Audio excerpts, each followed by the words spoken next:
What's going on, everybody? Welcome to the Iccy Showw. It's your girl, G Girl. I appreciate everyone tuning in tonight. Let me get the artist on here, and he has a lot to talk about from Cambridge, Massachusetts. So let me get Murr on here, and let's go.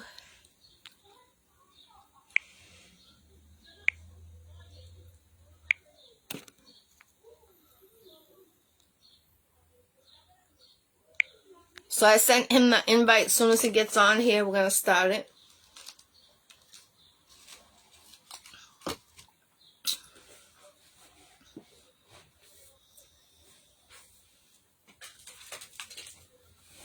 If you want to be on my Iccy Showw, inbox your girl, Jackie Brown with 2 C's, I.E. Brown. You just seen that little clip I just did of the youth. You know, they had something to say. So, you know, they're the future. You got to show their opinion. Let them express what they feel, what they're going through, you know, and what they observe. So they're good people. All kids are the future. I'm putting some lotion. That's why you see me. I'm just trying to wait for him to get on here. Hopefully he can get on here real quick. I tagged him in, so I'm booked until the end of August. I do have some cancellations, so inbox me. Shout out to Juan that did my tattoos, my brother-in-law. Appreciate it. Did one for my mom and some more. I appreciate it, definitely. Get Fly, the web series, is coming out very soon. It should be in your add-in. It should say add-in. It should say in your add-in to be added in. Or add to the live.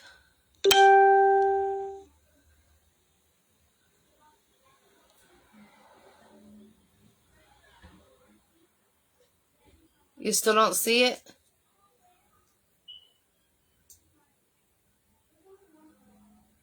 Should be in the invite. With the invite.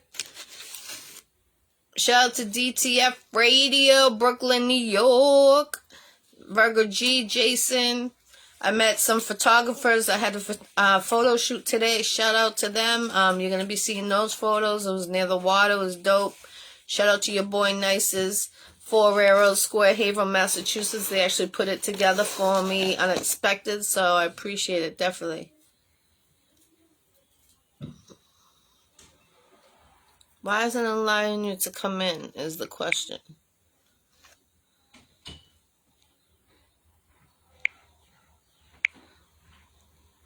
Added you again. See what happens. Hopefully we get him in.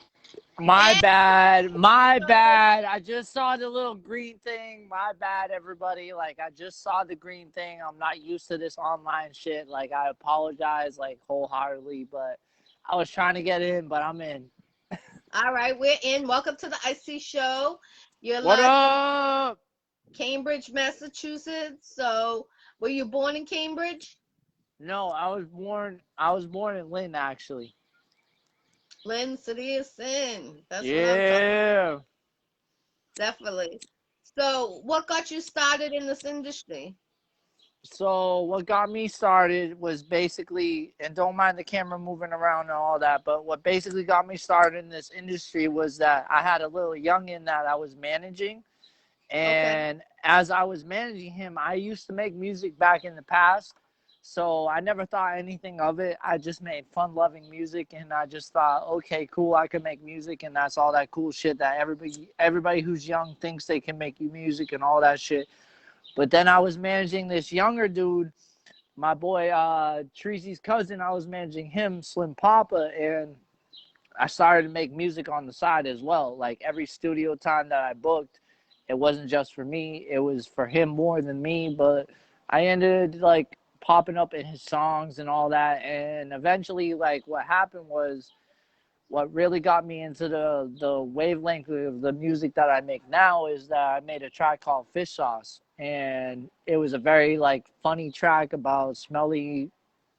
We won't really get into what it is, but if you think about it, What to do with yeah, smelly? smelly pussy basically. And so So the way that track went off, I didn't realize how much traction it was really going to gain on its own. And even to this day, people still bring it up to me. So that's what started my whole music shit for real, for real. But before I did the shit with like Jalen and his older cousin and all that, like I was making music on my own with a whole group that I had in college called Champ Squad or some shit like that. That's dope. I used to call myself King Midas back in the day. Okay, And then okay. some dude came out as King Midas, and I was like, I'm not really gonna rock with that. At the end of the day, I'm gonna try to do my own thing, you Do know. you have So a manager? I don't have a manager. I've been managing myself the entire time. Matter of fact, I just locked up. Shout out to 50 Tyson. I don't know if he's tuning into this shit or not, but shout out to 50 Tyson because I just locked up a collab with him. I don't know if you remember who he is. Like he came out like 8 or 9 years ago with music and all that shit, but he still makes music to this day. He gets co-signs from Kevin Hart and other celebrities and shit. So I just locked in that collab with him. So my music has gone a whole different wavelength than even I thought it was gonna go. Really, Definitely. And where do you see yourself in a year from now in this industry? Do you see yourself being on tour? Do you see yourself having a manager? Where do you see yourself? I honestly don't see my at this point in time. After making music for 2 years and all the music I made and pitching it to people like be my manager, be my manager, you can't go wrong. I've come to the grips with with myself that at the end of the day, I'm just gonna end up managing myself because I manage my time ethic, I manage my work ethic, I manage my workload, I manage all that shit on my own to begin with, even with the promotion shit. So Yeah, if I was to ever need a manager on some real shit, it would really be for just the business side, just the distribution side of things, just getting that music out there at the end of the day. It's not more about that you got to be in the studio with me, but I swear to God, if you're in the studio with me, you're going to feel a vibe. You're going to laugh at my shit. You're going to feel shocked. You're going to be like, I can't believe this dude said that shit. So as a manager, you just got to understand what you're taking on is somebody who's going to be impolitically correct, somebody who's going to go against the grain. And not a lot of people want to take that risk with music at the end of the day because while my music is happy and fun loving, it's very out there. It's very extreme. It's very body part related. It's very sexual related. All of that at the end of the day. that's dope. If you could pick one artist to do a collab with, who would it be? Oh, I got a few, but the one artist that I would say right the fuck now that I want to do a collab with, that I know I could do a collab with, is BFB the Pac Man, and he's a rising artist right now. So like, it's not so much about the money factor at the end of the day. It's about you got to catch these dudes when they're coming up because Yep. once they come up, they're gonna remember they're gonna remember all the shit that you did with them at the end of the day that you did with them before they blew up, and vice versa. You're gonna remember the shit you did with them when you blow up as well. You know, Right. so I try to tackle those up and coming artists, not the ones that are super big or might be irrelevant in the game. But I have a few other artists in mind that I would do tracks with. Like I got one that I'm trying to collab with Bazaar as well from Oh, D12. Bizarre. Yeah, I've heard. Yeah. A Excuse me lot for of 1 second. people. Excuse me 1 second. Excuse me. Yep.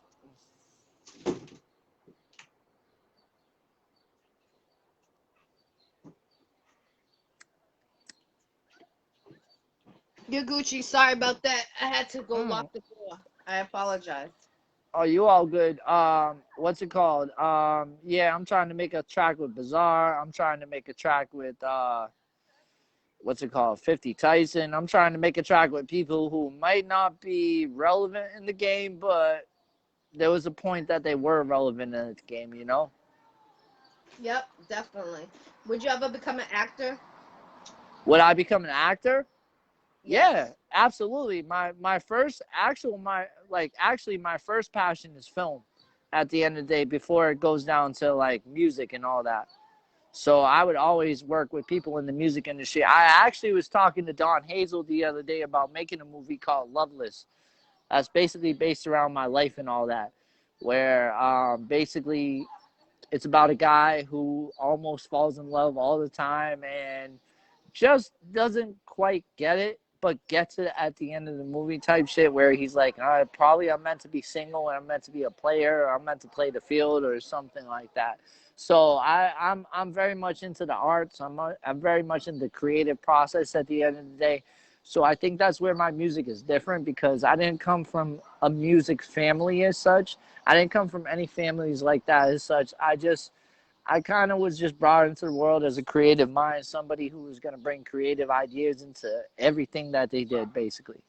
But I have a Yeah. bigger vision. So I have a bigger vision at the end of the day, which is that basically what I want to do with the music I'm making, and this is why I always say, besides what I went through in life, this is why I always say people should support the music that I do, is because it's not so much the music I do at the end of the day, it's more what I'm trying to do for everybody out here in Boston and Cambridge, Everett, anywhere in Massachusetts and New England, really, which is I'm trying to give y'all an industry, whether it's music, film, gaming, all that shit. If I had to die, if I had to die today, I wouldn't even be satisfied with where I'm at because I haven't given people in the New England area jobs yet.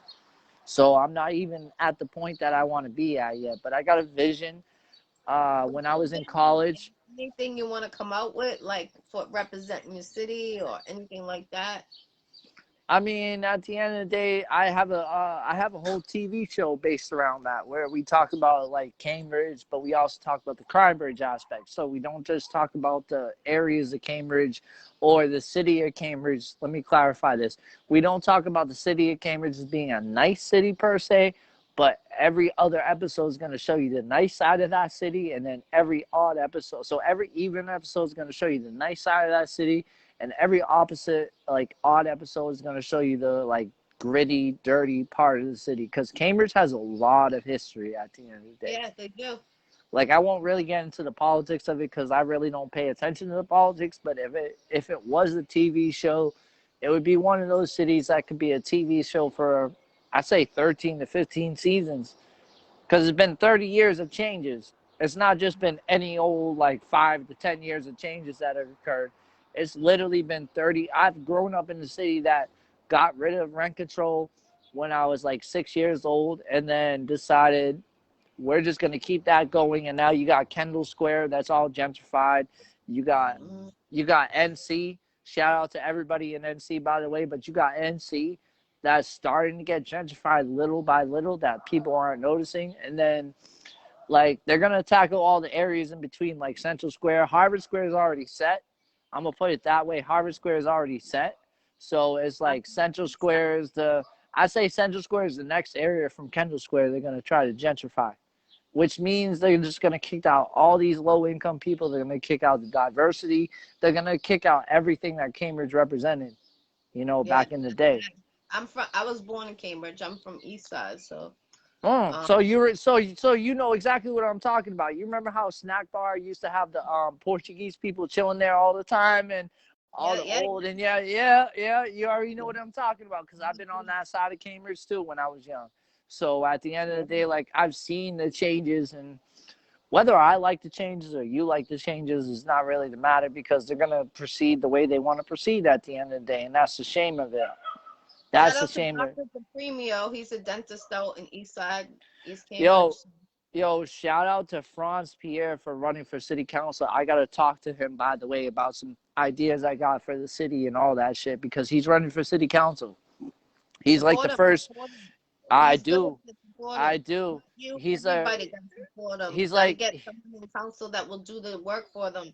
Trust me, I know. I was gonna go for city council in my city, but next year I'm gonna do it because I had to stop the Iccy show, but I didn't want to do that. But Yeah, politics is a whole different game too. Like when you get into politics, the only thing about politics is when you get into it, you just gotta understand that you're playing a whole chess game with other people who've been there before you, who have experience, that know this fucking game. So you just gotta be careful the way you move yourself around because they don't like it in politics. I'm gonna say this freely because I don't care if I die off of what I say at the end of the day. I know what I know. But when it comes to politics, like you got to be careful because people will come up to you with bribes. People will come up to you with blackmail. They'll come up to you with all that shit just to get your name put in dirt as much as possible if they do not like an idea that you stand on. facts. And Facts. that's why it's so tricky, because I know you probably wanted to make a difference like I did. I wanted to make a difference about the homeless problem out here in Cambridge. No lie. With the fiends and the homeless people, I'm going to take everybody who had Section 8 and like the towers and all that shit and move them into better living. And then those fiends and those homeless people can move in there. But like at the end of the day, you also got to have a clinic, a cafeteria. You got to have shit on that bottom floor. But you could erase that whole bottom floor of the towers with that, you know? Yeah. And then the other stipulation is you can't let fiends go into their own apartments unless they're clean. I mean, there has to be a statute of limitations at the end of the day with it, you know? So, We got to get them uh, in, we got to get them in programs more, and mm-hmm. things like that. And Honestly, I'm gonna tell you what it is. I'm gonna tell you what it is. Like, I think it was a number. I think it was about 10 to 15 years ago. Portugal actually solved the whole entire issue for us, for America. So what Portugal did basically was they decriminalized every drug, just like Oregon did in the last election. So they decriminalized every drug. But what they also did was they made people sign paperwork so you could shoot your needles in public, you could do your drugs in public, but once a month, especially if you're a heroin addict or you're somebody that's a hard drug user, you had to sign paperwork to see a doctor no matter what, once a month. And Portugal's crime rate went down, and it was crazy. Like the way that Portugal evolved the whole drug process was something that should have smacked America in the face. But you know, America is a different country. They like their controversies. They like having all that drug trade. They like having all them cartels. They like having all that shit. I ain't even gonna lie to you. America loves that shit because they profit off the drugs. They profit off all this shit that we live off of. Like yeah, this but beer. people, too many people getting locked up for the wrong things. You know what I'm saying? Like, I know people fight for their life and shit that No, I nobody. feel that. I feel that, but like, you know, at the end of the day, I just know what it is. It's just a whole different agenda going on. And it's like, even with my music, like with the music I make, getting back to the music I make, and this is where it comes kind of full circle with like the stuff we're talking about. Like if it comes to me and it comes to fame and all that, like that's not something that is going to be achieved right away, because while people love happy music, and as disgusting as pornographic as my lyrics can be, people get a laugh out of it. So what I notice is like people have just been through coronavirus. They've been through a whole bunch of damage in their lives between the economy they couldn't make, or like the health they couldn't achieve through coronavirus, or the family members they lost through coronavirus, or anything like that. People just are in a point in time where they need some happy music, you know? Yeah, it's Like facts. I heard somebody Real tell me love. this. Like, that's why I would say, be around real love. Every day I be sending like Mm-hmm. positive notes, in the morning, and it's like be around real love. What I mean that is like people are in relationships and uh, they're not even in love. Like, you know what I'm saying? And it's like, why fake it when life's too short? You know what I'm saying?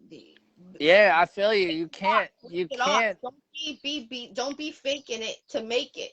A lot of people dick ride too, just to fake it to make it, and it's like, no, you can't be doing that. Life's too short. You know what I'm saying? Like, I've earned my time. Like, I've been in this music industry from 2008 until 2021. Here we are. I've done acting. I've done um I've been on mixtapes, I've been hosting shows, all different types of shit. And I've been a manager of record label, two record labels, and it's just like crazy how time has flown. But I got people like, damn, you got a big bio. And it's like I don't even have time to sit there and realize how much work I've really done in my career. Like, I've donated to the unfortunate. I'm about to do this Brooklyn thing in New York with DTF Radio, back to the school in August. I'm gonna do a whole bunch of snack packs, do 50 bags of that, like big bags of food. Kids always need food. They always need snacks. That's the energy, the brain power. Yeah, you're right. You're right about that. Like, yeah, you're definitely right about that. Kids There's so always many need food. homeless kids out there that can't even get one friggin' meal. Unfortunately, if I ever make it, best believe me, what I'm gonna do, I'm gonna make a shelter for fathers, single fathers, because they don't get it. as much equally things as single moms do, and that's Oh my not fair. God, I love you saying that because I happen, and you know how this state of Massachusetts is, and that's something else. This is why I wanted to go into politics too, was I know, I'm because sorry, I didn't mean to I bring it up. It's just that I try to make a change, and if we don't make a change, our children and our grandchildren aren't going to have a change. thank I just you. what I just Thank you. you So thank you. so my history basically, besides the cancer shit I fought and shit before that, like my history was that I grew up with no father. So my Me too. father, so no, this is the true story. My father literally paid for pussy, and I was the byproduct of that. So at the end of the day, like the reason I became adopted, and it's funny when I became adopted because I became adopted to a single father. So I went from a single mother who was a prostitute to a single father who gave me a lot of the love that I needed and all that shit. And you know what I mean? So I went through a lot of different scenarios where I didn't have exactly a mother and father, but I had one and the other in my point in lifetime that I had one and the other. And I'm not going to sit there and judge how both of them were at the end of the day because one of them, the real father, he doesn't even know that I exist right now. So as it speaks, like he would never know that unless he sees me in person and I see him in person. I'm like, why do you look like me? Like, that's the type of scenario where that would occur. But with my real mom, I would never sit there. At this point, I made peace with her to the point where it's like, you gave birth to me and I was a one night stand and I'm never going to try to find you because if I try to find you, that conversation itself is going to be bad. It's going to be a bad conversation. So I leave it at that. So sometimes I got to walk away from those scenarios. But the How do dad you I live, how do you feel? Excuse me for a second. How do you feel about knowing that they allow that to happen out there as a law that you can get you can give a kid for money, but like your situation, you know what I'm saying? Do you wish that you could change the law that they couldn't have that anymore? Did you I experience it? so the way I would change the law is honestly, this is the way I would change the law. So if it comes to adoption, what I think needs to occur besides the pre-process where you're living at the family's home before you go to the new family's home and that new family meets you at their home and it's like one of those scenarios where we meet you at your home and then you bring us to our home and we see how you fit in type shit. I feel Right. like there always has to be that connection. And this is where it gets wrong with adopted parents. It's not their fault because what they're doing is a great thing already to begin with by saving the child from their worst circumstance. But I feel like children nowadays are capable of standing up to their parents, whether they're the real parents or adopted parents. It doesn't really matter at the end of the day. So when it comes to real parents, we have to face those fears at the end of the day. But we can't grow up sitting there and wondering, like, if I ever see my mom again, I'm going to punch her in the face. Or I've had those moments where I've said that to people where I'm like, I really don't want to do that. But it's because I could never make that connection with my real mom. And whether I could make that connection, I think here's the here's the thing.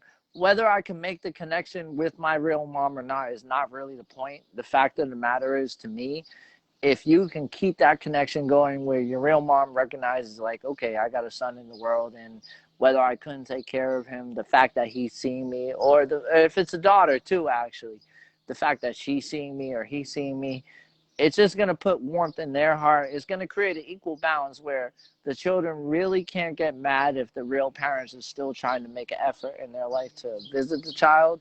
That's the difference at the end of the day. A lot of these real parents are not fit to raise children when it comes to adoption. So when it comes to adoption, the kid gets taken away because that parent is literally not fit to raise their kid. right, And right. I think over the generations we can now embrace the idea that you could bring the real parent into the picture because it's not like the 90s and all that shit. No, It's not like, it's yeah, different. like I was adopted at 91. I'm going to keep it real. I was adopted at 91. So like it's not like 1991 where shit was crazy and we didn't have the internet and we couldn't reach out to people.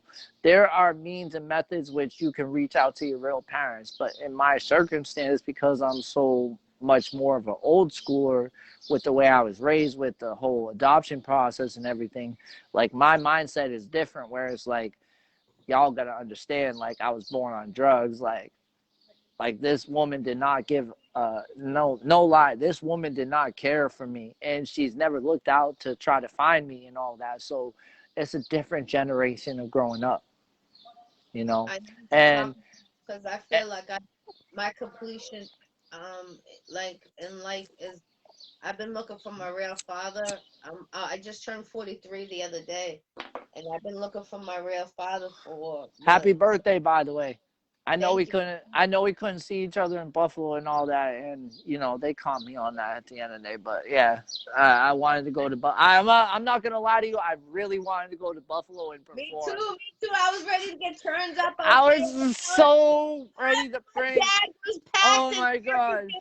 I was like, "Are you fucking serious?" Like, I even packed for 3 days. I was planning I to like stay. I I had the hotel booked. I was ready to get a ride out there. I was so ready to go. But shout out to Vero G and shout out to Jason Morello because they caught me, and I'm still doing Vegas at the end of the day. I do want to say that I'm doing Vegas on August 21st with them. So anybody that wanna, yeah, if you can get out there, it's supposed to be Where a big you event, staying? Where you staying? Where you staying? huh? Where you staying out there? Trump Hotel. Oh shit! Damn, I won't be staying there. No disrespect to nobody, but Oh, listen. I'm gonna say this on my political end of things. I'm gonna no, put you this.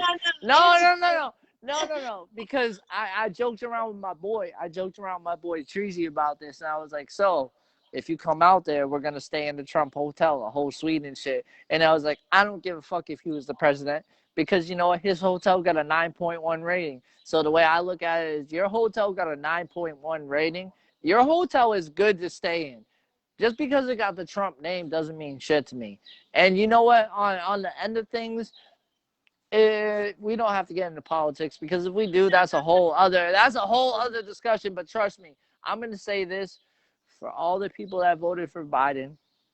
I hope y'all are really thinking about this vote now because you know what? As bad as Trump was, Biden is a racist. I will say that. He said some shit about a noose the other day in a fucking whole press conference about a noose and a fucking hook around people's necks. Like, damn, that's crazy. see, I stay independent on my political views, but I always pay attention to both sides of the fucking argument with Republicans and Democrats, and I fucking hate politics at the end of the day. I'll put it that way. Where can they So, reach you? Where can they reach you to do a feature, or if they want to, link with you? Where's the oh, information? so you can reach me at Instagram. You can reach me at Facebook. Everything is Murr, by the way. So you can reach me at Instagram, Facebook. I don't do Twitter. I don't do none of that, but I do like, damn, I do like Snapchat, basically. So I do Snapchat, Instagram, Facebook, and I'm on all platforms with my music, basically, like YouTube, Spotify, Apple, Tidal, all that shit. All right, cool, cool. Is there anything you would like to give a shout out to, or anything else you would like to say before we end your interview? Yeah, I want to give a shout out to all my NC fam.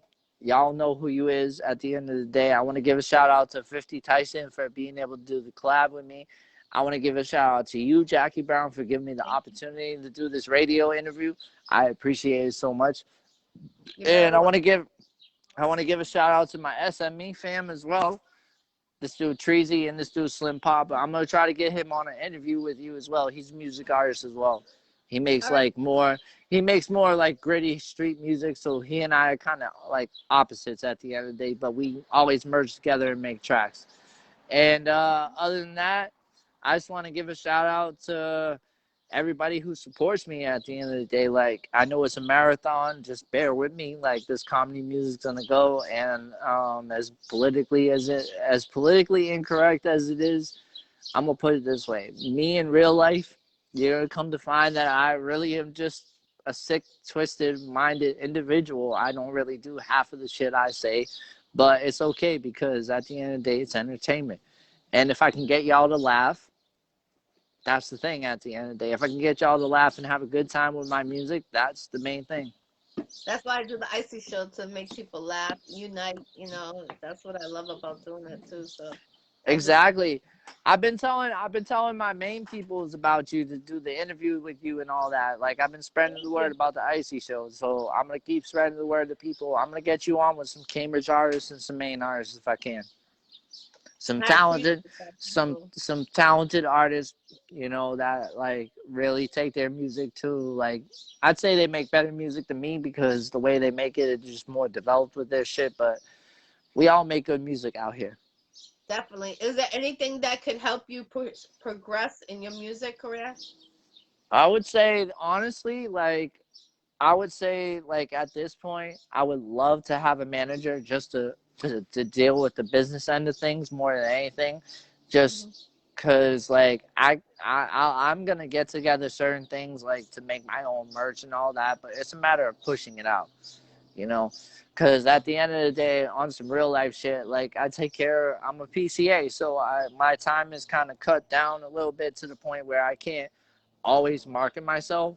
Like I can only market myself a certain point of the day, starting at a certain. So every morning I try to market myself while I do my PCA thing, but it's like, you know, I just would rather have somebody to step in to be like, I got you on that part. You just make your music, you make your videos, you get your collabs together. Because when it comes to my work ethic, it's not a problem with my work ethic. As long as I got a studio, I'll book the hours, I'll pay for the hours, I'll bring other people into the studio with me. It doesn't matter to me. What matters to me is just like really the distribution organization end of things, where it's like I'm trying to set goals for myself to release shit at a certain time, but it would always help if there was somebody who knew about that timing better than I did, who paid attention to all that shit that's going on in the weeks past and the weeks after. I know someone that reached out to me actually yesterday. My peoples, they're out in Texas. They got record labeled. They're looking for artists to manage.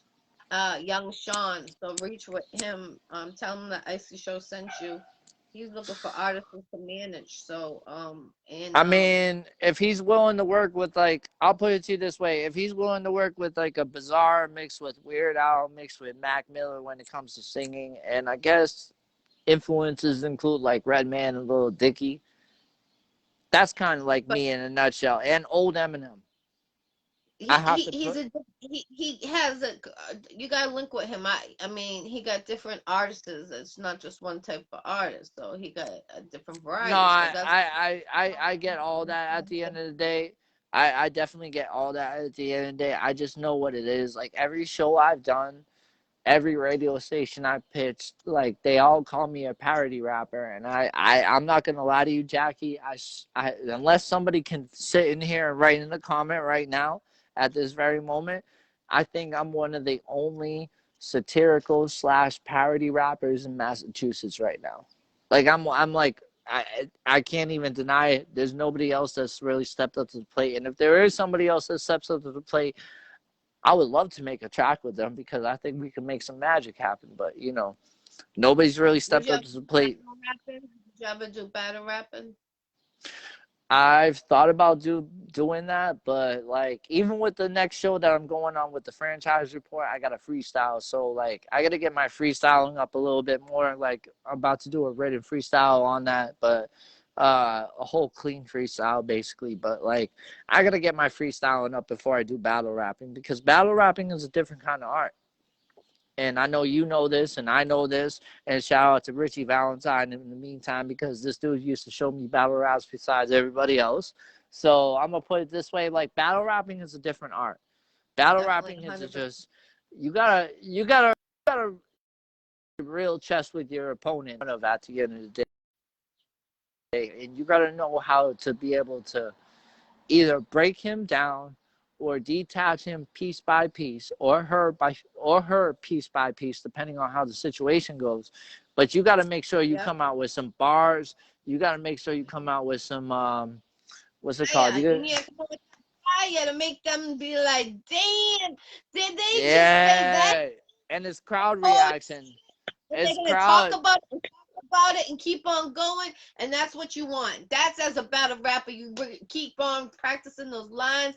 Like shout out to Mummy Buzz, shout out to Premier Rap Battle. You know they're number one in New England, the rap battle league. So keep you know, I know there's some big battle rappers. E Hart, New York, she's doing it.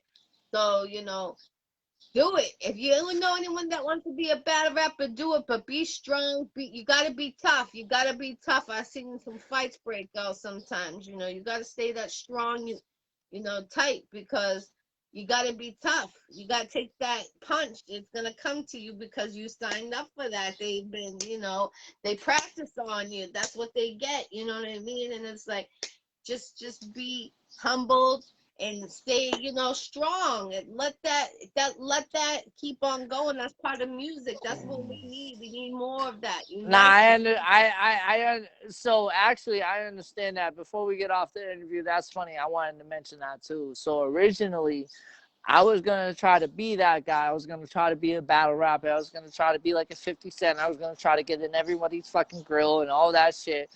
But then when I made fish sauce, it just it turned a whole like a whole a whole 180, where I didn't even embrace the comedy shit until recently when the radio station played Grandma's Boy, and they even said it themselves. We're like the first radio, this is the first parody rapper we have on our radio station.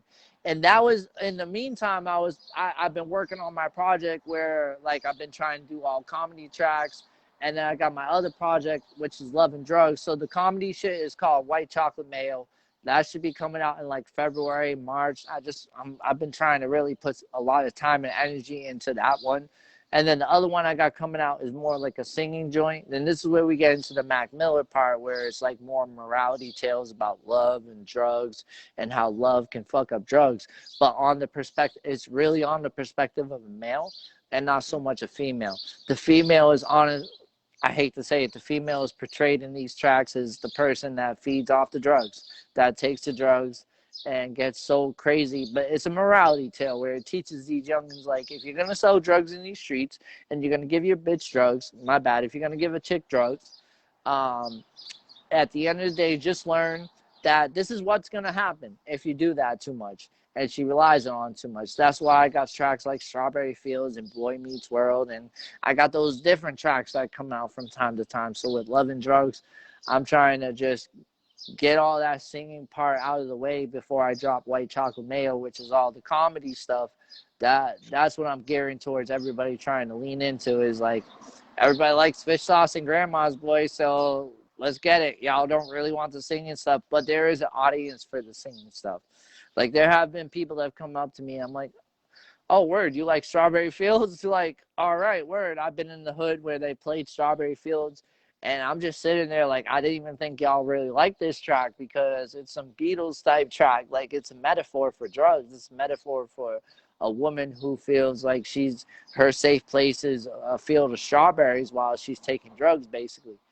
So I am planning on doing a video for that, because I got a part 2 that I haven't even released to it yet. That just concludes the whole story, basically, where I'm in the hospital with her and she's OD'd, and her parents and the cops are in the same room as me.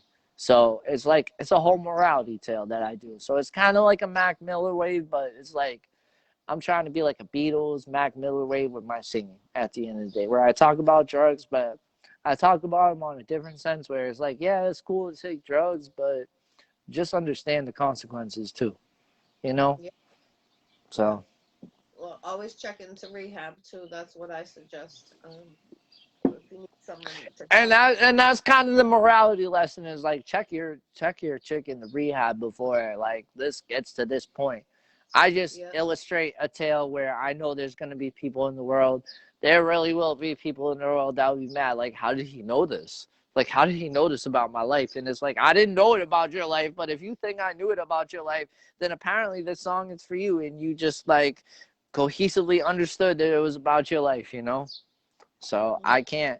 I can't amend for everybody at the end of the day that relates to my songs in their own ways, but it's like, at the end of the day, the people that talk to me know that I am a good-hearted person, and a lot of the songs I do, I'm just going to say this right now, a lot of the songs I do, as authentic as I can explain them, I'm never really, it's really just like my mind thinks of the sickest shit in the world that I would never do. Mhm. But it's Look, like if I was really this person, I hope y'all hit are up ready for Sunny. this. Hit up Sunny. You could be a good actor. Sunny I would Thompson. love to do acting. Like I said, film is my first passion. Like when I was talking to Don Let them know. Hazel, like when I was talking to Let them know. Don, what happened? Go ahead. I was I was saying gonna when say I let them. now you go ahead first. Go ahead. Go ahead. All right, so when I was talking to Don Hazel, I told him like before I did this whole music thing in the first place, like my bread and butter was always film. I went to college for film. I always wanted to be a filmmaker. I even got to the point where I did competitions and all that. I have stuff on YouTube about that. Like I can send you links any day of the week. But with that being said, like I never really got to that point with the film industry because I didn't trust Hollywood. So it Yeah. wasn't me. It wasn't me so much. It was like, what am I gonna do? And this is where the music shit comes in, where it's like a lot of these youngins, they gotta understand like, if you go into this music shit, you better play a game of chess, and it better be worth your time because if you're miserable like 20 years down the road and you're trying to kill yourself, it's because you made the wrong decision in selling yourself out just to make a couple $1 million. Yeah. And that's That's how I right. looked. That's You how I protect. looked at Hollywood. That's how I looked at Hollywood. Like this is why I don't honestly, Jackie. This is why I don't think I'm gonna especially become famous is because the knowledge that I know, and the things I post on Facebook from even like in the past. These people are watching us every day, so they're watching what we post. They're watching what we talk about, and certain people they're never gonna let them be famous because they know more than they should know at the end of the day. And even if it's public knowledge, you know what I mean? It's just a matter of we don't like you because you're never going to sell out because you know what it is. You know what it Yeah. takes to sell out and you're not willing to do it type shit. So a lot of people got to understand if you ever research into trying to like figure out what this whole music industry and this Hollywood industry shit is, just be prepared for what you're going to find out. I can't even Mhm. laugh about it in a bad way. Like I laugh about it in a good way because I know what it takes now, and I'm just sitting there like I'm willing to die for this cause where I'm gonna get a little bit of money, and I don't give a fuck about fame. But if I get that little bit of money and I can put other people on with that money, and then I go out in the sunset, well, so be it. And if these white elitist people are listening to this radio interview ever, I don't really care at the end of the day because y'all are gonna approach me one day because I'm gonna either be an influence to y'all and the youth, or I'm just gonna be something that's gonna be a money asset, you know? Let them know your information before we get off this interview. All right, so everything from the Spotify to the title to the Instagram, Facebook, Apple, all that shit, YouTube as well. It's all mermail. But on Instagram, when you do the at and you do the mermail, it's all one word versus everything else is spaced out. So MURRMAYO. Okay. All Mm-hmm. right. I appreciate you coming on the Icey Show. I And thank you. I thank go you for ahead. the opportunity. Thank you so much. I appreciate this. You're very welcome. You're very welcome. Anybody that's tuning in, if you want to be on my Icy Show, inbox your girl Jackie Brown with two C's, I.E. Brown. I am going to pick a name before we end this interview. I was gonna do one for Father's Day, but I wasn't available. So before I end this, I'm gonna pick one name, and I got the last three interviews. I put the names in here. You know, my famous Ja. So that's who's here. So before we end it, I just want to pick the name. So let's see, and it says for a free icy shirt, T-shirt. Hopefully it's for Oh, who got it? it's Elena Paris. She's actually an Nice. actress. So salute, Queen. Congratulations. Congratulations. So I definitely will reach out to her to find out her size. I've been doing a free T-shirt giveaway on the Icy shirt every holiday starting the 2021. So I'm gonna continue. So the next, I believe, is 4th of July, if I'm not mistaken. I am gonna do one for Juneteenth. It was June 19th. It was my birthday. I am gonna do that. I'm gonna do that the next interview. So stay tuned for that. And then people that are tuning in tonight, your name will be um in thrown in to for that interview. All right. All I, right. Cool. Cool. I Cool. Cool. Cool. appreciate it. It's your girl Jackie Brown. Thank you for tuning in to the Iccy Show. Make sure you follow this artist. If you want to be on the Iccy Show, inbox your girl. I'm booked until the end of August. I have some cancellations, so inbox me if you're interested to get an exclusive interview. Free the jails. God bless everyone. Let's go. 2021. Let's go. Let's go.